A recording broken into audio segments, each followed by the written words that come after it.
देखो हरीश मिश्रा जी ने जो कहा था कि ये करणी सेना नहीं कुकर्मी सेना है। भाई कुकर्मी किसको कहा जाता है?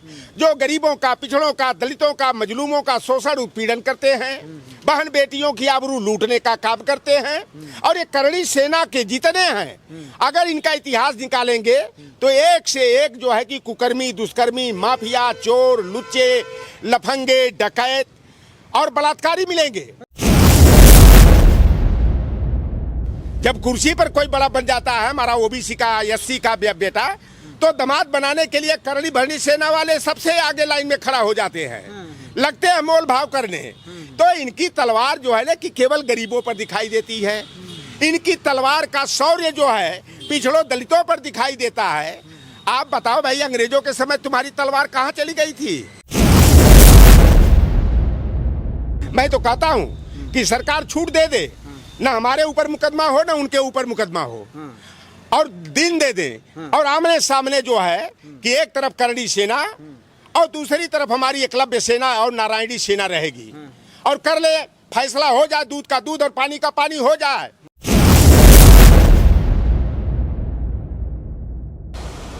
साथियों नमस्कार, मैं हूं रजनीश और आप जन आदर्श भारत देख रहे हैं। इस वक्त हम उत्तर प्रदेश की राजधानी लखनऊ में हैं और लखनऊ से जिस बात पे चर्चा करने जा रहे हैं वो उत्तर प्रदेश की सबसे बड़ी खबर है, जिस पे लगातार जन आदर्श भारत पर आप वीडियो देख रहे होंगे, खबरें देख रहे होंगे।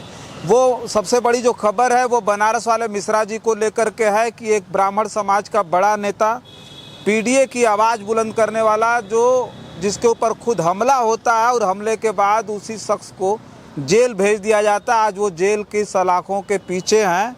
और लगातार जो बातें हैं, जो चर्चाएं वो पूरे देश भर में हो रही है कि आखिर इस देश में हो क्या रहा है, आखिर इस उत्तर प्रदेश में हो क्या रहा है। एक तरफ करणी सेना के लोग हमला करते हैं, बाद में वो अपना बयान बदलता है कि करणी सेना और भारतीय जनता पार्टी से हमें कुछ लेना देना नहीं है। लेकिन उस जो बनारस वाले मिश्रा जी का प्रकरण था वो करणी सेना से रिलेटेड ही था। उन्होंने कहा था कि कुकर्मी सेना है जो किसी के भी साथ अभद्रता करते हैं और ये कभी भी समाज के साथ खड़े नहीं हुए, किसी गरीब मजलूम के साथ खड़े नहीं हुए। उनके ऊपर हमला हो जाता है, हमले के बाद जब उनको जेल भेज दिया जाता है तो अब जो पूरे देश में पीडीए समाज के लोग हैं वो लगातार आवाज़ बुलंद कर रहे हैं और कह रहे हैं कि ये कैसे हो सकता है। हमारे साथ समाजवादी पार्टी के कद्दावर नेता हैं जो लगातार बहुजन समाज की आवाज़ बनते हुए आए हैं, लौटन राम निषाद जी जो हमारे साथ हैं। सर बहुत बहुत स्वागत है आपका। धन्यवाद आपके चैनल के। आपके चैनल के जो भी व्यूअर हैं, मैं आग्रह करूंगा, निवेदन करूंगा कि लाइक करके, सब्सक्राइब करके, शेयर करके जनता तक आपके माध्यम से सही बात को पहुंचाने की मदद करें। आज आप बड़ा सहज लग रहे हैं, चेहरे से लग रहा है कि आप बिल्कुल अंदर से दुखी हैं। इस बात के लिए हमको लगता है कि होंगे कि बनारस वाले मिश्रा के साथ जिस तरह से हो रहा है, अगर इसी तरह से सारे लोगों के साथ होते रहा तो पीडीए या फिर बहुजन समाज या 15 और के मुकाबले 85 की जो आवाज़ है वो दब करके रह जाएगी। ऐसा महसूस कर पा रहे हैं आप? देखिए, पहली बात मैं बता दूं कि अब हमारी लड़ाई जो है 15-85 का नारा पीछे हो गया। अब हमारी लड़ाई जो संविधान विरोधी हैं, लोकतंत्र विरोधी हैं, सामाजिक न्याय विरोधी हैं, प्रतिनिधित्व विरोधी हैं, ओबीसी, एससी, एसटी, माइनॉरिटी, महिला विरोधी हैं, 10 बनाम 90 की हमारी लड़ाई है। और जैसा कि हरीश मिश्रा जी के साथ विगत दिनों काशी विद्यापीठ प्रांगण के बगल में जिस तरह से करणी सेना से जुड़े हुए लोगों ने उनके ऊपर हमला करने का काम किया, और आत्मरक्षार्थ जो है कि हरीश मिश्रा जी भी उनसे 2-2 हाथ करने को जो है कि मजबूर हुए। देखो हरीश मिश्रा जी ने जो कहा था कि ये करणी सेना नहीं कुकर्मी सेना है। भाई कुकर्मी किसको कहा जाता है? जो गरीबों का, पिछड़ों का, दलितों का, मजलूमों का शोषण उत्पीड़न करते हैं, बहन बेटियों की आबरू लूटने का काम करते हैं। और ये करणी सेना के जितने हैं, अगर इनका इतिहास निकालेंगे तो एक से एक जो है कि कुकर्मी, दुष्कर्मी, माफिया, चोर, लुच्चे, लफंगे, डकैत और बलात्कारी मिलेंगे। और यह करणी सेना का संगठन बना करके अपने को जो है बचाने के लिए जो है कि काम कर रहे हैं। और वर्तमान में योगी आदित्यनाथ की खुली छूट पा करके, संरक्षण पा करके यह करणी सेना भारतीय जनता पार्टी का आनुषंगिक संगठन बन गया है। और जिस तरह से अविनाश मिश्रा जो हरीश मिश्रा जी पर हमला किया, वह कहा कि मेरी माता का अपमान है, मैं करणी माता का भक्त हूँ और मेरी माता का अपमान किया इसलिए मैं हमला किया हूँ। वह साफ साफ स्वीकार कर रहा कि मैंने हमला किया हूं, अपने मां का अपमान का मैं बदला लिया हूं। लेकिन पुलिस ने योगी सरकार के इशारे पर एक तरफा कार्रवाई करते हुए हरीश मिश्रा जी को जो है 307 का मुजरिम बना करके उन्हें जो है कि कारागार भेज दिया। यह उत्तर प्रदेश की सरकार इनकी कमियों को कोई उजागर करे, इनके खिलाफ कोई आंदोलन करे तो उनके ऊपर जो है कि फर्जी मुकदमे कायम करके उनको बंद करने का काम किया जाता है। बड़ी हास्यास्पद स्थिति है कि एक हमारा छोटा भाई है रितेश मौर्य करके, 5 अप्रैल को बृहत्तर भारत के संस्थापक जो है सम्राट अशोक की जयंती थी और उनकी जयंती के अवसर पर उसने केक को तलवार से काटा तो उसे जेल भेज दिया गया। और एक तरफ 12 अप्रैल को आगरा में जो करणी सेना वाले जो है और उसमें 90% भारतीय जनता पार्टी के कार्यकर्ता थे, उसमें कुछ गुने चिने वही जो शराब माफिया हैं जो राजस्थान में जो कि कच्ची दारू बना करके जो है कि गुजरात में क्योंकि शराबबंदी है वहाँ शराब बेचने का काम करते हैं और अपने को माफियागिरी से बचाने के लिए जो है कि यह करणी सेना नाम का संगठन बनाया है। अच्छा। जिसे आज भारतीय जनता पार्टी का संरक्षण प्राप्त है। ये राज शेखावत जो है जो करणी सेना का अपने को जो है कि अध्यक्ष बताता है, अभी कांग्रेस का तलवा चाट रहा था। अब जो है भारतीय जनता पार्टी में अपना नंबर बढ़ाने के लिए भारतीय जनता पार्टी की मदद करने का और हमारे पीडीए को डराने का, धमकाने का, भयाक्रांत करने का प्रयास कर रहा है। एक और है गाजीपुर का वेद प्रकाश सिंह उर्फ बेदू जो कि अपने को प्रदेश उपाध्यक्ष। इन लोगों का बायोडाटा जाके खंगाल लेना। जितने करणी सेना के कार्यकर्ता हैं, पदाधिकारी हैं, एक से एक लुच्चे, लफंगे, टपोरी, मवाली, डकैत, माफियागिरी करने वाले और इनकी तलवार तभी निकलती है। आप बताओ कि करणी सेना के नाम से जो भारतीय जनता पार्टी के जिहादी आए हुए थे, जो आगरा में तलवारें भाज रहे थे, राइफल और रिवाल्वर हवा में उछाल रहे थे, उनके ऊपर योगी आदित्यनाथ कार्रवाई नहीं कर रहे हैं। और एक पिछड़ी जाति का लड़का जो सम्राट अशोक की जयंती पर तलवार से केक काट दिया तो उसको जेल भेज दिया गया। वो बहुत बड़ा अपराध कर दिया। हम आपको रोकेंगे। ठाकुरों ने तलवार लहराई, करणी सेना के लोगों ने तलवार लहराई, वो अलग चीज है। वो छत्री हैं भाई। वो कहते हैं कि हमारे बाप दादा तलवार रखते थे, राजा महाराजा थे। ये मौर्य जी का नाम ले रहे हैं, कौन सा मौर्य है वो जाकर के केक तलवार से काट रहा है। ये तो बदमाशी है। मौर्य किसे तलवार उठा करके केक काटेगा? फिर इनकी तलवार उस समय कहाँ चली गई थी जब अंग्रेज यहाँ आए?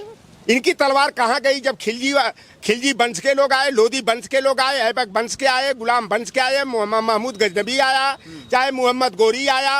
अरे मुगलों को बुलाने वाला कौन था भाई? मुगलों को बुलाना ये है मलाई खाने के लिए। तब इनका स्वाभिमान, रक्त स्वाभिमान जागृत नहीं होता है। अकबर को जीजा बनाने के लिए, अकबर को दामाद बनाने के लिए, अकबर के बेटा जहांगीर यानी शाहजादा सलीम को जो है कि जीजा दामाद बनाने में इनका रक्त स्वाभिमान जागृत नहीं होता है। पहला जो मुगल और राजपूतों का जो संबंध हुआ है, आप बताओ कि मान सिंह की बहन और आमेर रियासत के राजा भारमल की बेटी जोधाबाई उर्फ हरका बाई उर्फ मरियम उज्जमानी की शादी जो है कि अकबर से होती है। और अकबर की 7 राजपुतानियां जो है कि उनकी रानी रही, उसके हरम की जो है कि महत्वपूर्ण अंग रही। और जो मुगल वंश चला है अकबर के बाद का, तो हरका बाई यानी जोधाबाई से ही जो है कि शाहजादा सलीम यानी कि जहांगीर की पैदाइश होती है। और सलीम की भी शादी जो है राजपूत ही राजा थे उदय सिंह की बेटी जोधाबाई से होती है। फिर जो है कि कई शादियां जो है कि जहांगीर की भी जो है कि राजपूतों में होती है। राजपूत के बेटा शाहजहां की भी शादी राजपूतों में होती है। तो अलग बात है। देखो ये स्वाभिमान की बात करते हैं। जहाँ पिछड़े पर जोर दिखाना हो, दलितों पर, वंचितों पर दिखाना हो, महिलाओं पर जोर दिखाना हो, तो ये इनका क्षत्रियत्व तो जागृत हो जाता है। और जहाँ मार पड़ती है वहाँ भाग पड़ते हैं।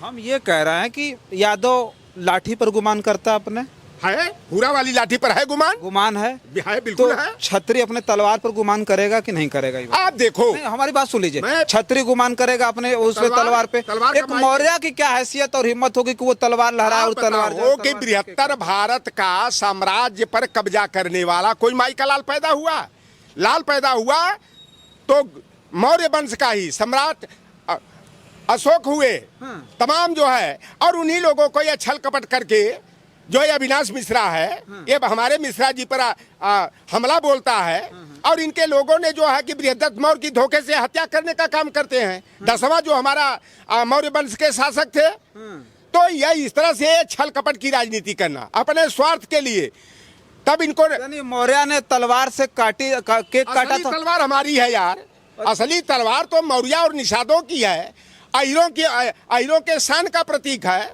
और भैया पहले देखो, हम ये नकली इनका है। ये नकली, आप बताओ कि मुगलों को कौन बुलाया, किसके बाप दादा ने बुलाया? क्या किसी निषाद ने बुलाया, किसी मुसलमान ने बुलाया, किसी मौर्य ने बुलाया, किसी यादव ने बुलाया?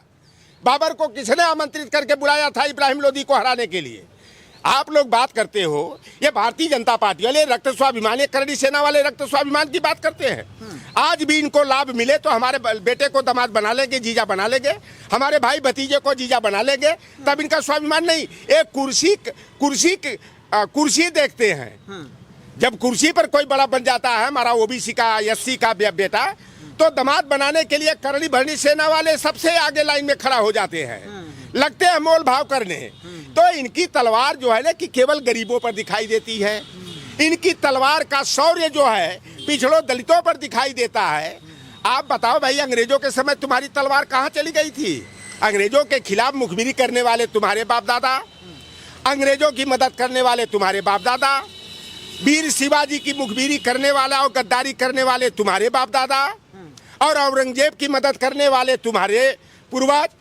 कहाँ तुम्हारी रक्त स्वाभिमान की तुम बात करते हो? 19 तारीख को अखिलेश जी जा रहे हैं रामजी लाल सुमन जी के यहाँ। अभी फिर से करणी सेना के लोगों का बयान आया कि किधर से जाएंगे वो, हम चलेंगे। देखो, पहली बात मैं बता दूं तो आपको, पृथ्वीराज चौहान और मोहम्मद गोरी की कई लड़ाइयाँ हुई। तराइन का प्रथम युद्ध, द्वितीय युद्ध, तृतीय युद्ध, आप सुने होंगे।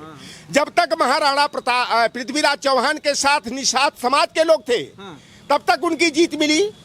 और एक आज आगरा का अंग है, आगरा में पहले था, अब फिरोजाबाद जनपद का चंदवार राजा, वहाँ के जयचंद का भी नाम बड़ा आता है, जिनसे कि मोहम्मद गोरी की लड़ाई 93-94 में होती है।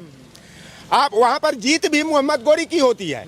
जब मोहम्मद गोरी की सेना जब चंदवार पर चढ़ाई 1191 में, 1192 में की, वह निषाद बहुल क्षेत्र पूरा जाएंगे। आज आधा लोधी आधा निषाद हो गए हैं, उस समय सभी के सभी निषाद थे। अच्छा। तो सारे निषाद समाज के लोगों ने अपने हथियार लेकर के, तलवार हो, भाला हो, बरछा हो, गड़ासा हो, और नाव चलाने वाला चप्पू, जिसे करवार हम लोग बोलते हैं, लेकर मोहम्मद गोरी की सेना को कटीनर नामक स्थान पर काट काट कर सरपत में फेंक करके कुत्ता को, चील को, कौवा को खिलाने का काम किया था। जब दूसरी बार मोहम्मद गोरी चढ़ाई करता है 1192 में, राजा भदावर भगोड़ा रहे, हमारे यहाँ रहे, राजा हरिदमन सिंह उसी वंश के आज हैं। बा विधानसभा क्षेत्र आगरा में पड़ता है।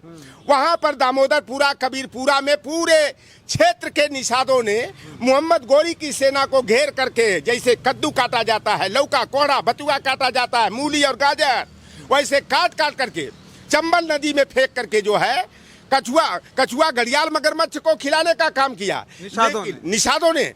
और निषादों के साथ जब गद्दारी जो है, इनके करणी सेना वाले, जिन पर आज सम्मान और स्वाभिमान की बात करते हैं, रक्त स्वाभिमान इनका जागृत होता है, इनके लोगों ने जब गद्दारी किया, तो 1193-94 में जब मोहम्मद गोरी जो है चंदवार पर चढ़ाई करता है, तब निषाद समाज के लोग जो है युद्ध से अपने को अलग रखते हैं, और वहां क्षत्रिय राजा, राजपूत राजा जयचंद की बुरी तरह मोहम्मद गोरी के हाथों हार होती है। और 17 बार मोहम्मद गोरी अगर हारा तो निषाद सेना से हारा।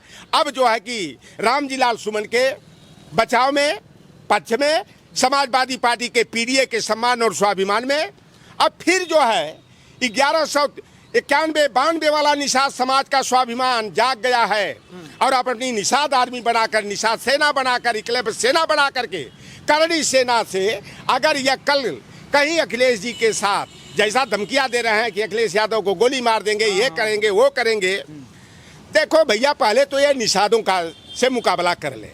इसके बाद जब नारायणी सेना निकल जाएगी ना, इनको भागने का कहीं ठौर नहीं मिलेगा। ये गद्दारों, जितने करणी सेना के पदाधिकारी है, सब ये गद्दार रहे हैं, देश के साथ गद्दारी करने वाले रहे हैं। और आप बताओ, हमारे पूर्वजों का इतिहास आप देख लेना। तो ये निषाद डिफेंस करेंगे ये परसों? निषाद समाज 10 तारीख को सड़कों पर उतर करके प्रशासन को सख्त चेतावनी दिया था कि करड़ी सेना वालों का कार्यक्रम स्थगित नहीं हुआ, शेर सिंह राणा को नहीं रोका गया। तो निषाद आर्मी जो है, निषाद समाज जो है, कट्टर निषाद सेना जो है, ये करड़ी सेना वालों को भरड़ी सेना बनाकर मरड़ी सेना बना देगी। और प्रशासन जो चाक चौबंद किया वह निषादों के भय से वहां पर किया था कि निषाद, क्योंकि असली मार्शल कौम को ही है, तो यह निषाद समाज है, या निषाद समाज ही ऐसा समाज है जो कभी किसी की गुलामी को स्वीकार नहीं किया, अंग्रेजों की गुलामी नहीं स्वीकार किया, अंग्रेजों की सेना को जगह जगह नदियों में डुबाकर मारने का काम किया। और ये वीर कुंवर सिंह जो क्षत्रिय स्वाभिमान से जुड़े हैं, हमारे मैकू और भीमा निषाद ने जो है सिताब दियरा में अपने जान की बाजी लगा करके वीर कुंवर सिंह की जान बचाने का काम किया था। चौरी चौरा में अंग्रेजों की सेना को जलाकर मारने का काम हमारे महादेव केवट की अगुवाई में हुआ।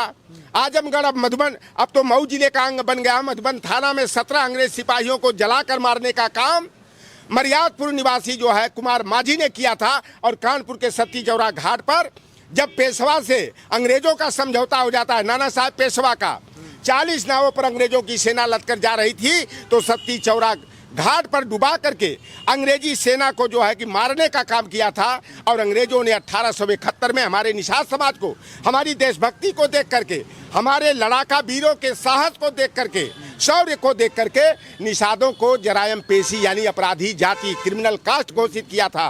और हमारे अधिकारों को छीनने के लिए जो है कि उसने 4 act, northern India fisheries act, northern India mining act, northern India forest act, northern India ferries act 1878 बनाया था। और अभी जो है वह फूलन देवी का हत्यारा जो है कि वह करड़ी सेना को बनाने का काम किया। ये अब एक हमारा है, लगता है कि दूषित रक्त है। संजय सिंह का, संजय निषाद का क्या बयान आया? कोई ऐसा सगा नहीं संजय निषाद ने जिसको ठगा नहीं। आज अपने को बचाने के लिए कह रहा कि शेर सिंह राणा की, फूलन देवी का हत्यारा नहीं है।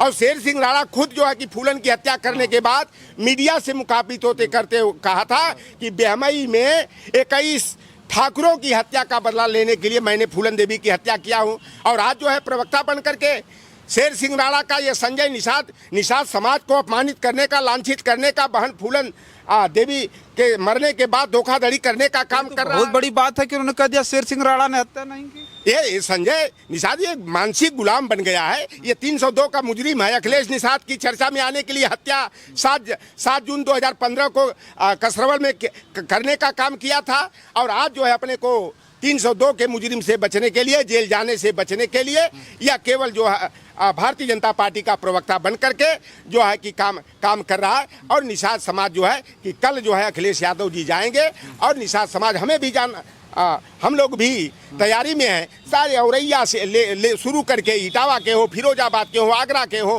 पूरा निषाद समाज जो है हमारे पीडीए के सम्मान में और अखिलेश यादव जी के सम्मान और स्वाभिमान की रक्षा के लिए जो है कि पूरी तरह से जो है उनके साथ खड़ा दिखाई देगा। आखिरी सवाल ये होगा, वीडियो बड़ी लंबी हो गई, हम ये सवाल आखिरी है कि ये सब सारी चीज़ें तो चल रही हैं, लेकिन आपने देखा होगा कि करणी सेना के लोगों ने जो कहा वो किया।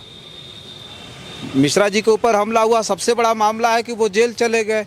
अखिलेश यादव जी को बुरी तरह से धमकी दी गई कि इनका खून पी जाएंगे, इनको गोली मार देंगे, ये कर देंगे, वो कर देंगे, कुछ भी कोई कार्रवाई नहीं हुई। मिश्रा जी जेल में हैं, अखिलेश यादव जी को इतना कुछ कहने वाले आज मौज उड़ा रहा है, कोई कार्रवाई नहीं हुई। हम ये जानना चाहेंगे कि आपका नेता जेल में, आपकी पार्टी का नेता जेल में है, उसके साथ सरासर प्रशासन द्वारा दमन करने की तैयारी है, उसके लिए कोई स्टैंड है जो है समाजवादी पार्टी का? समाजवादी पार्टी कोई कदम उठा रही है उसके? देख रहे हो हमारे अखिलेश यादव जी मिश्रा जी के साथ खड़े दिखाई दे रहे हैं। हमारी समाजवादी पार्टी जो वाराणसी की जिला इकाई है, हमारे जो यादव समाज के पीडीए के जो अधिवक्ता हैं वो हरीश मिश्रा जी के साथ पूरी तरह खड़े हैं। और समाजवादी पार्टी, हरीश मिश्रा जी अकेले नहीं हैं, वह हमारे समाजवादी परिवार के अभिन्न अंग बन गए हैं। उनका परिवार हमारा परिवार है और समाजवादी परिवार जो है हरीश मिश्रा जी के परिवार के साथ पूरी मजबूती के साथ खड़ा है। ये देखो सरकारी संरक्षण में जिस तरह से हमारे लोगों को डराने का धमकाने का काम कर रहे हैं और करणी सेना के लोग, देखो हम लोगों को उसी दिन संदेह हो गया था जब अखिलेश यादव की सुरक्षा से एनएसजी को हटा दिया गया, तभी लगा कि ये योगी आदित्यनाथ जो है हमारे नेता के साथ खिलवाड़ करना चाह रहे हैं। आप देखो कि हमारे उत्तर भारत का सबसे बड़ा सामंती प्रदेश जो बिहार था, जहां पर हमारे पिछड़ी जाति के लोग, दलित और आदिवासी समाज के लोग जमीन पर नहीं बैठ पाते थे, एक गुदड़ी का लाल निकला, सामाजिक न्याय का महान योद्धा लालू प्रसाद यादव, जिनको जेल में डाल करके उनको झुकाने का प्रयास किए, लेकिन लालू प्रसाद यादव ने कहा हम पिछड़ों के सम्मान में और स्वाभिमान में हम बट्टा नहीं लगने देंगे। और आप बताओ कि चारा घोटाला किया जगन्नाथ मिश्रा, और एक मिश्रा नाम का जज जो है, जगन्नाथ मिश्रा को बेल और लालू प्रसाद यादव को बेल दिया, लेकिन लालू प्रसाद यादव जेल जाना स्वीकार किए, भारतीय जनता पार्टी और आरएसएस के सामने घुटना टेकना नहीं स्वीकार किए। और ये अखिलेश यादव जी के साथ यह इनकी निगाह है कुछ अनहोनी करने की, लेकिन अखिलेश यादव का ये बाल बाका नहीं कर पाएंगे। जिस दिन ऐसा करेंगे तो ईंट से ईंट बजा दिया जाएगा। और सामंतवाद को स्थापित करने के लिए जिस तरह ये गुंडागर्दी करने का प्रयास कर रहे हैं, हमारे पीडीए को मजबूत करने का काम कर रहे हैं। तो कहा जा रहा है कि मिश्रा जी इस बार तो डर ही जाएंगे, इस बार जो कार्रवाई हुई बिल्कुल उलट कार्रवाई हुई, अब डर जाएंगे। देखो, जो समाजवादी परिवार का अंग बन जाता है वह कहीं डरता नहीं है। अरे ऐसे कुछ रणछोड़ होते हैं जो चले आते हैं विधायक सांसद बनने के लिए हमारे पास चले आते हैं, और जब सांसद विधायक बन जाते हैं तब उनका स्वाभिमान जागृत होता है, राम का वंशज बनने का स्वाभिमान आता है। ऐसे भगोड़े थे ना, एक भगोड़ा विधायक है कि नेताजी जेल में रहते हुए हमें टिकट देकर विधायक बनाए, नेताजी जूता मार कर भी हमको भगाएंगे तो मैं समाजवादी पार्टी से अलग नहीं होगा। लेकिन राज्यसभा चुनाव के बाद तो देख लिया होगा आप, चुनाव के समय क्या किया। वही जो समाजवादी पार्टी और नेताजी की दुहाई दे रहे थे, अब वह भाग करके भारतीय जनता पार्टी के खेमे में चले गए। करणी सेना के लोग तमाम रील्स बना रहे हैं, ये कह रहे हैं, फोटो लगा रहे हैं कि मिश्रा का ये हाल हम लोगों ने कर दिया, वो हाल कर दिया, जेल गए। भाई सब कुछ तो उनके पक्ष में हो रहा है ना। देखो, सैया भय कोतवाल अब डर काहे का, तो उनकर सैया सत्ता पर बैठे हैं तो इसलिए ये इस तरह की गुंडागर्दी कर रहे हैं। मैं तो कहता हूँ कि सरकार छूट दे दे, ना हमारे ऊपर मुकदमा हो ना उनके ऊपर मुकदमा हो, और दिन दे दें, और आमने सामने जो है कि एक तरफ करणी सेना और दूसरी तरफ हमारी एकलव्य सेना और नारायणी सेना रहेगी, और कर ले फैसला हो जाए, दूध का दूध और पानी का पानी हो जाए कि हमारे एकलव्य सेना और नारायणी सेना के यहाँ ये टिकते हैं कि घुटना टेक करके जैसे मुगलों को अपना जीजा और दामाद बनाने का काम किए। यह मैं बता देता हूं कि हमारे लोगों के सामने घुटना टेक करके माफी मांगेंगे। अब कह रहे हैं कि थूक कर चटाएंगे, इनकी औकात है। अरे गीदड़ बबकी। और देखो भैया, कुल मिलाकर के ये शराब के तस्करी करने वालों ने करणी सेना बनाया, जो कच्ची शराब बना करके राजस्थान में ये गुजरात में सप्लाई करते थे। और कहाँ गया इनका स्वाभिमान जब इनके अध्यक्ष को राज शेखावत बड़ा चिल्ला के कर रहा। अभी तो भारतीय जनता पार्टी कांग्रेस पार्टी का तलवा चाट रहा था विधायक बनने के लिए, लेकिन चुनाव नहीं जीत पाए। अब भारतीय जनता पार्टी में नंबर अपना बढ़ाना चाह रहे हैं कि किसी तरह सांसद विधायक बन जाए। वहां पर ये करणी सेना बनाए थे कि शराब की तस्करी करने के विरुद्ध हम एक संगठन बना करके अपने को बचाने का काम करेंगे। और करणी सेना के अध्यक्ष को गुजरात में दौड़ा कर नंगा करके जो है कि लतवाही कुटवाही पिटवाही हुई, तब करणी सेना वालों का सम्मान और स्वाभिमान कहा गया था। आप जब महाराष्ट्र में जो है करणी सेना के एक बड़े पदाधिकारी को पगड़ी को पैरों से रौत करके जो है कि लतवाही कुटवाही पिटवाही हुई, तब इनका स्वाभिमान कहा गया था। अरे इनका स्वाभिमान केवल गरीबों पर दिखाई देता है, इनका स्वाभिमान और रक्त स्वाभिमान केवल पिछड़ों दलितों वंचितों पर जब ताकत दिखाना होता है तब दिखाई देता है। और जब असली मुकाबला होता है तो इनकी तलवार म्यान के अंदर बंद हो जाती है, किसी घर के कोने में छिपा दी जाती है। तो अब तो आई गई है बारी, आज तुम्हारी बारी, कल हमारी बारी है। और जिस तरह उत्तर प्रदेश में जातिवाद को बढ़ाने का, सामंतवाद को बढ़ाने का जो काम किया जा रहा है, उसमें पूरी तरह से जो है कि उत्तर प्रदेश के मुख्यमंत्री जो है अपनी नाकामयाबियों पर पर्दा डालने के लिए, सच्चाइयों पर पर्दा डालने के लिए, अपनी कमियों को छिपाने के लिए इस तरह का जो है माहौल खड़ा कर रहे हैं, ताकि जनता जो है कि रोजगार की बात न करे, छात्र नौजवान नौकरी और शिक्षा की बात न करें, चिकित्सा की बात न करें, कमर तोड़ महंगाई पर बात न करें। और कुल मिलाकर के जो दिल्ली और लखनऊ के इंजन में टकराहट हो रही है, उस टकराहट से भी अपने को बचाने के लिए योगी आदित्यनाथ जी ये करड़ी सेना के लोगों को खुली छूट दे करके प्रशासनिक मदद पहुंचा करके गुंडागर्दी के लिए जो है कि आगे किए हुए हैं, और जनता है कि सब कुछ जानती है। और जिस दिन वास्तव में आमना सामना करड़ी सेना और नारायणी सेना को हो जाएगा तो इन्हें भागने का भी रास्ता नहीं मिलेगा।